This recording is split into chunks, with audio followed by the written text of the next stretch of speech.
Hello ১৪ গোষ্ঠী, অনেকদিন পর এখন ভয়েস ওভার ভিডিও নিয়ে আসছি। আমরা মূলত যাব আজকে বিকালে একটু ঘুরতে। তার জন্য আমি এখানে রেডি হইতেছিলাম। আমি সাধারণত মেকআপ ইউজ করি না কখনো, তার জন্য একটু সানস্ক্রিন ইউজ করলাম। যেহেতু এই গরমে বাইরে যাব, বাইরে অনেক রোদ, আমার ত্বকটা এমনিতেই কালো। আমি আমার সব ভিডিওতে এসে তোমরা বলো কাল্লে কাল্লে, এই জন্য একটু সানস্ক্রিনটা মাখাই যাতে আমার মুখটা না পুইরা যায়। ও বাবা গো, ক্রিম মাখানোর পরে দেখি আমার চিনাই যাচ্ছে না, শুধু সানস্ক্রিন দিয়েছি তাতেই এত সুন্দর লাগতেছে। আরো যদি মেকআপ করতাম না জানি আরো কত সুন্দর লাগতো।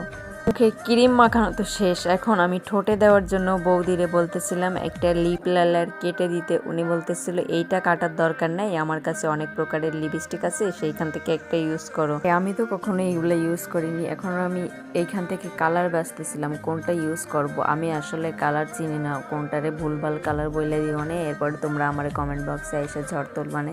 এখন আমি সুন্দর করে এইটা আমার ঠোঁটে অ্যাপ্লাই করে নিব।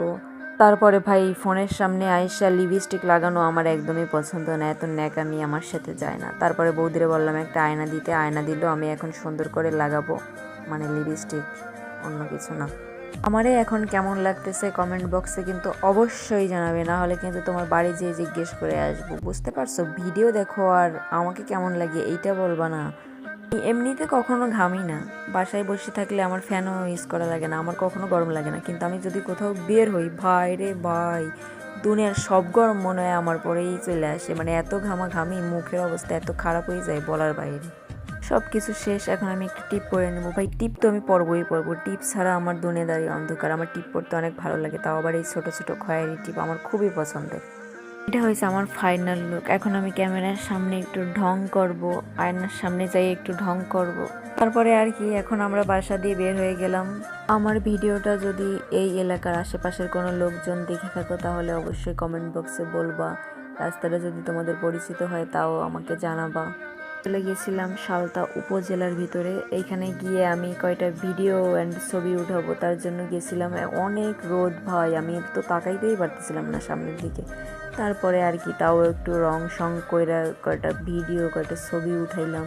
ভিডিওটা আমার না বললেই উঠানো হয়েছে। আমি ফার্স্টে মনে করেছিলাম ফোন ধরে রাখছে হয়তো বা ছবি উঠাবে তার জন্য, তারপরে বৌদি বলতেছিল এটা নাকি ভিডিও।